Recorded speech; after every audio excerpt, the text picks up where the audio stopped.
नमस्कार. जय जिजाऊ, जय शिवराय, जय जवान, जय किसान, जय महाराष्ट्र, भारत माता की जय. कॉम्रेड गोविंद पानसरे हे कोल्हापूर, पश्चिम महाराष्ट्र येथून भारतीय कम्युनिस्ट साम्यवादी पक्षाचे एक डाव्या विचारसरणीचे सामाजिक कार्यकर्ता, एक राजकारणी, विचारवंत आणि लेखक होते. भारतीय कम्युनिस्ट पक्षामध्ये प्रत्येक सदस्याला कॉम्रेड असे म्हणतात. त्यामध्ये सामान्य कार्यकर्ता, नेते, पक्षाचे मोठे पदाधिकारी या सर्वांना एकाच शब्दाने संबोधले जाते, ते म्हणजे कॉम्रेड. त्यामुळेच गोविंद पानसरे यांना कॉम्रेड गोविंद पानसरे असे सुद्धा संबोधले जायचे. कॉम्रेड गोविंद पंढरीनाथ पानसरे यांचा जन्म 26 नोव्हेंबर 1933 रोजी महाराष्ट्रातील अहमदनगर जिल्ह्यातील श्रीरामपूर तालुक्यातील कोल्हार गावात झाला होता. कॉम्रेड गोविंद पानसरे हे साने गुरुजींनी स्थापन केलेल्या राष्ट्र सेवा दलाच्या स्थानिक समाजवादी गटाच्या शाखेत सामील झाले होते. त्या संघटनेचे सदस्य गोविंद पत्की यांनी पानसरे यांना राहुरी येथील एका हायस्कूलमध्ये प्रवेश मिळवून दिला होता. कॉम्रेड गोविंद पानसरे यांची साम्यवादाशी, कम्युनिझमशी ओळख त्यांच्या शालेय जीवनात झाली. त्यांनी विधानसभा निवडणुकीत साम्यवादी उमेदवार पी.बी. कडू पाटील यांच्या निवडणूक प्रचारात मदत केली होती. त्यानंतर पुढील शिक्षणासाठी कोल्हापूर जिल्ह्यामध्ये ते गेले. तिथे त्याच जिल्ह्याचे रहिवासी असलेले पत्की यांना येऊन मिळाले. 1952 मध्ये गोविंद पानसरे हे भारतीय कम्युनिस्ट पक्षात सामील झाले. कोल्हापूरच्या राजाराम कॉलेजमध्ये शिकत असताना ते डाव्या विचारसरणीच्या कार्यकर्त्यांनी चालवलेल्या द रिपब्लिकन बुक स्टॉल नावाच्या पुस्तकाच्या दुकानाला किंवा ग्रंथालयाला भेट देत असत. तिथेच त्यांनी डाव्या विचारसरणीवरील विविध पुस्तके वाचली. त्यांनी संयुक्त महाराष्ट्र आंदोलन आणि गोवा मुक्तीसंग्राममध्ये देखील सक्रिय सहभाग घेतला होता. कला शाखेची पदवी पूर्ण केल्यानंतर त्यांनी शहाजी लॉ कॉलेजमध्ये कायद्याचे शिक्षण घेतले आणि LLB पूर्ण केले. 1962 मध्ये भारत चीन युद्धादरम्यान त्यांना अटक करण्यात आली होती, कारण ते साम्यवादी किंवा कम्युनिस्ट विचारसरणीचे होते आणि साम्यवादी कम्युनिस्ट विचारसरणीचा असणाऱ्या चीनचे सहानुभूतीदार असल्याचे मानले जात होते. त्या काळातील कम्युनिस्ट पक्षामध्ये 2 वेगवेगळ्या विचारधारा होत्या. पहिली म्हणजे रशिया समर्थक गट आणि दुसरा चीनच्या माओवादाकडे झुकलेला गट. 1962च्या भारत चीन युद्धात चीन हा कम्युनिस्ट देश असल्यामुळे काही भारतीय कम्युनिस्ट पक्षाचे नेते चीनकडे सहानुभूतीने पाहत होते. त्यामुळे भारत युद्धाच्या वेळी भारतीय कम्युनिस्ट पक्षामध्ये एकमत नव्हते. त्यांची विभाजित भूमिका होती. काही नेत्यांनी भारत सरकारला समर्थन दिले, काहींनी चीनला दोष देण्यास टाळाटाळ केली. काही कट्टर डाव्या गटांनी अप्रत्यक्षपणे चीनची बाजू घेतल्याचे आरोप देखील झाले. म्हणजेच भारत चीन युद्धाच्या दरम्यान भारतीय कम्युनिस्ट पक्षाने एकसंध स्पष्ट राष्ट्रवादी भूमिका घेतली नव्हती. युद्ध करण्याऐवजी भारत आणि चीन या दोन्ही देशांनी शांततेने प्रश्न सोडवावा अशी भारतीय कम्युनिस्ट पक्षाची मागणी होती. भारतीय कम्युनिस्ट पक्षाच्या अधिकृत भूमिकेत युद्ध टाळावे आणि चर्चेद्वारे प्रश्न सोडवावा असे सांगण्यात आले होते. पण युद्ध सुरू असताना भारतीय लोकांना ही भूमिका थोडीशी कमजोर वाटली. काही भारतीय कम्युनिस्ट नेत्यांवर चीन समर्थक असल्याचे आरोप देखील झाले, पण सर्वच भारतीय कम्युनिस्ट नेते चीनचे समर्थक नव्हते. हा त्या काळी मोठा गैरसमज पसरला होता की कम्युनिस्ट नेते हे चीन समर्थक आहेत. 1962च्या भारत चीन युद्धाच्या वेळी पंडित जवाहरलाल नेहरू भारतीय पंतप्रधान होते. भारत सरकारचा याबद्दल दृष्टिकोन सरकारला भारतीय कम्युनिस्ट पक्षावर पूर्ण विश्वास असा नव्हता. विशेषतः चीन समर्थक गटावर संशय होता. त्यामुळे त्याला देशात अंतर्गत सुरक्षेला धोका म्हणून पाहिले गेले. भारत सरकारने अनेक कम्युनिस्ट नेत्यांवर कायदेशीर कारवाया केल्या आणि अटक तसेच नजरकैद देखील केले होते. विशेषतः चीन समर्थक असल्याचा संशय असलेले कार्यकर्ते यांची धरपकड करण्यात आली होती. काहींना प्रतिबंधात्मक कारवाई म्हणून अटक अंतर्गत बंद करण्यात आले होते. कम्युनिस्ट पक्षावर दबाव होता. पक्षावर सरकारी नजर ठेवली गेली होती. त्यांच्या बैठका, त्यांच्या प्रचार सभा, हालचालींवर लक्ष ठेवले गेले होते. भारतीय कम्युनिस्ट पक्षावर देशद्रोहाचे आरोप देखील झाले होते. जनमानसात त्या काळी भारतीय कम्युनिस्ट पक्ष म्हणजे चीन समर्थक असे वातावरण तयार झाले होते. कोल्हापूर येथे LLBचे कायद्याचे शिक्षण पूर्ण केल्यानंतर 1964 मध्ये गोविंद पानसरे यांनी कामगार कायद्याच्या क्षेत्रात वकिली करण्यास सुरुवात केली. त्यांनी विविध कामगार संघटना आणि झोपडपट्टीवासियांचे प्रतिनिधित्व केले. 1964 मध्ये जेव्हा भारतीय कम्युनिस्ट पक्षात फूट पडली तेव्हा ते मूळ भारतीय कम्युनिस्ट पक्षातच राहिले. पुढे ते कम्युनिस्ट पक्षाचे राज्य सचिव आणि त्यानंतर CPIच्या राष्ट्र कार्यकारिणीचे सदस्य झाले. गोविंद पानसरे हे महाराष्ट्रातील अत्यंत प्रभावी डाव्या विचारांचे नेते, लेखक व सामाजिक कार्यकर्ते होते. त्यांची कामगिरी केवळ राजकारणापुरती मर्यादित नव्हती, तर समाज परिवर्तनाच्या अनेक क्षेत्रात पसरलेली होती. त्यांची वैचारिक पायाभूत भूमिका. गोविंद पानसरे हे कम्युनिस्ट पार्टी ऑफ इंडियाचे सक्रिय नेते होते. त्यांनी मार्क्सवाद, समाजवाद, धर्मनिरपेक्षता या तत्वांवर आधारित विचार सतत मांडले. ते अंधश्रद्धा, जातीयवाद, धार्मिक कट्टरता यांचे प्रखर विरोधक होते. गोविंद पानसरे यांची कामगार आणि श्रमिक चळवळ. गोविंद पानसरे यांनी कामगार संघटनांमध्ये चळवळींचे नेतृत्व केले. त्यांनी औद्योगिक कामगारांसाठी संघटना उभारली. तसेच किमान वेतन, कामाचे तास, कामगारांची सुरक्षा यासाठी कित्येक लढे दिले. गोविंद पानसरे यांनी शोषणविरोधी संघर्ष केला. खाजगी उद्योगातील अन्यायकारक पद्धतींविरोधात आंदोलन केले आणि कामगारांना कायदेशीर हक्क समजावून दिले. त्यांनी कामगार हा केवळ उत्पादनाचा घटक नाही तर माणूस आहे हा विचार बळकट करण्याचा प्रयत्न देखील केला. गोविंद पानसरे यांची सामाजिक चळवळीतील भूमिका. त्यांनी अंधश्रद्धा निर्मूलनासाठी अंधश्रद्धाविरोधात जोरदार प्रचार केला. विज्ञाननिष्ठ विचारसरणी रुजवण्याचा प्रयत्न केला. या कामात ते डॉक्टर नरेंद्र दाभोळकर यांच्या विचारांशी सुसंगत होते. डॉक्टर नरेंद्र दाभोळकर हे महाराष्ट्र अंधश्रद्धा निर्मूलन समितीचे प्रमुख होते. जाती व्यवस्थेविरुद्ध भूमिका.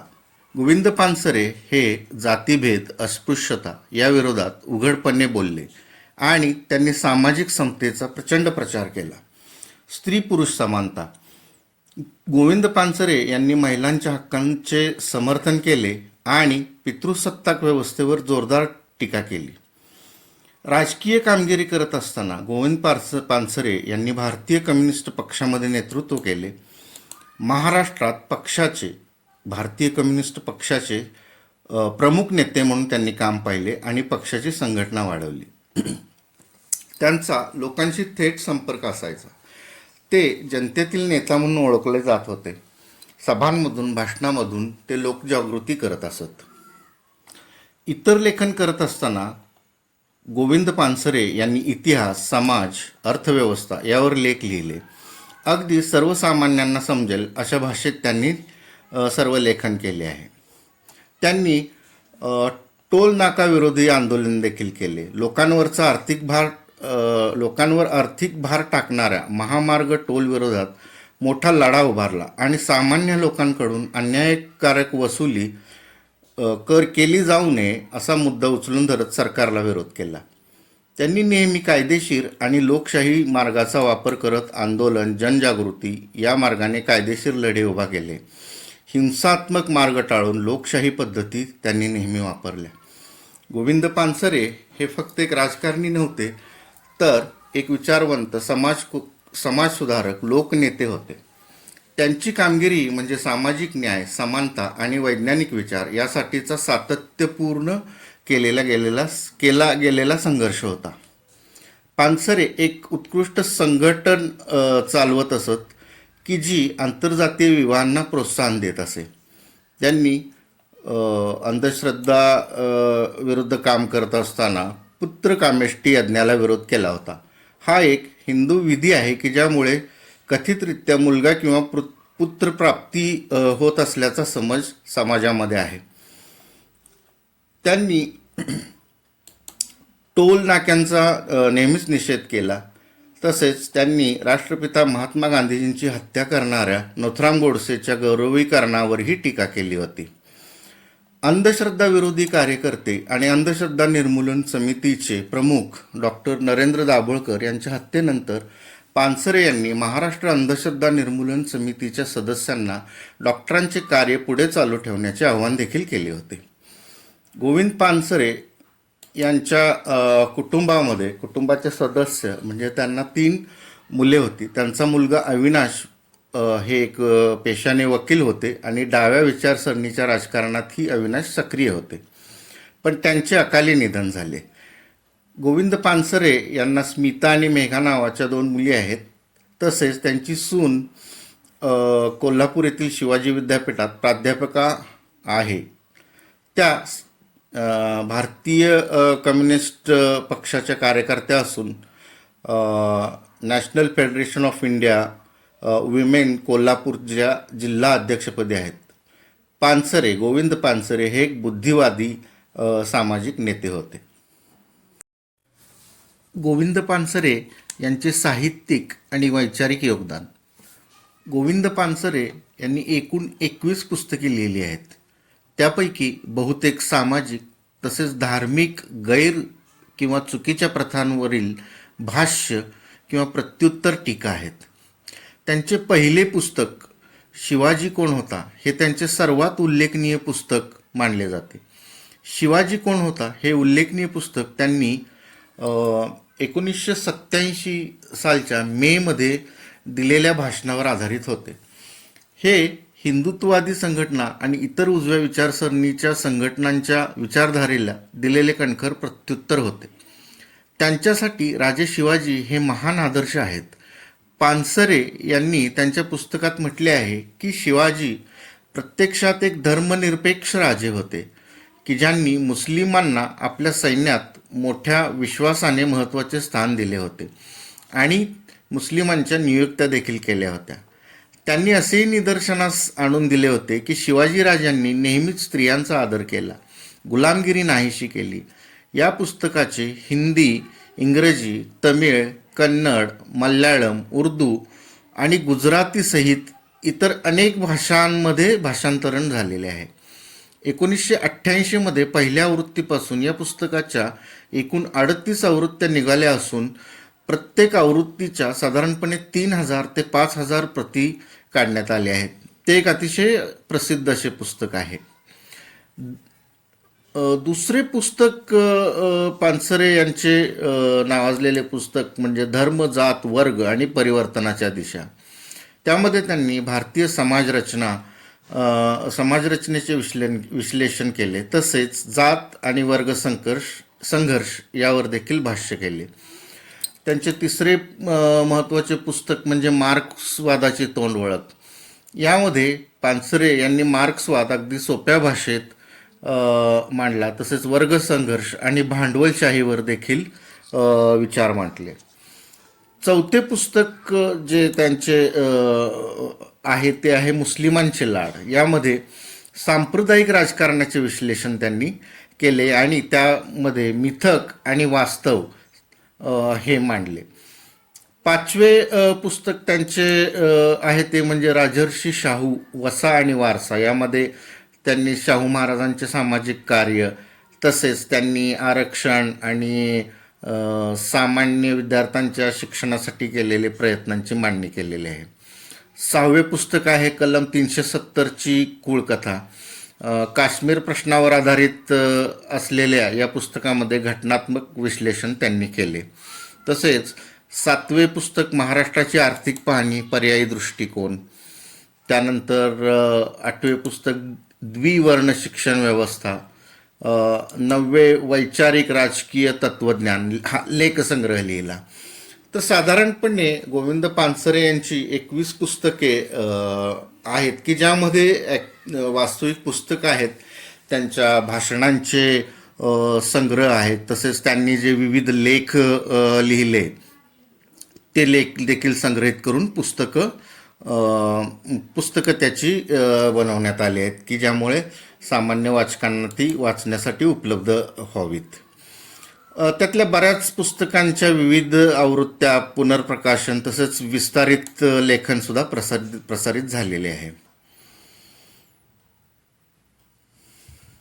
वैज्ञानिक अंधश्रद्धा आणि वैज्ञानिक दृष्टिकोन या विषयावरील देखील त्यांचे लेखन मलाही प्रसिद्ध झालेले आहे. संविधान आणि लोकशाही, कामगार चळवळ आणि हक्क, जात व्यवस्थेचे विश्लेषण, स्त्री प्रश्न आणि समाज, तसेच यामध्ये लघुपुस्तिका किंवा त्यांच्या व्याख्यानांवर आधारित असलेली पुस्तके सुद्धा आहेत की ज्यामध्ये समाजवाद काय आहे, भारतीय राजकारणाचे वास्तव, इतिहासाचा पुनर्विचार, विचार प्रवर्तक भाषणे.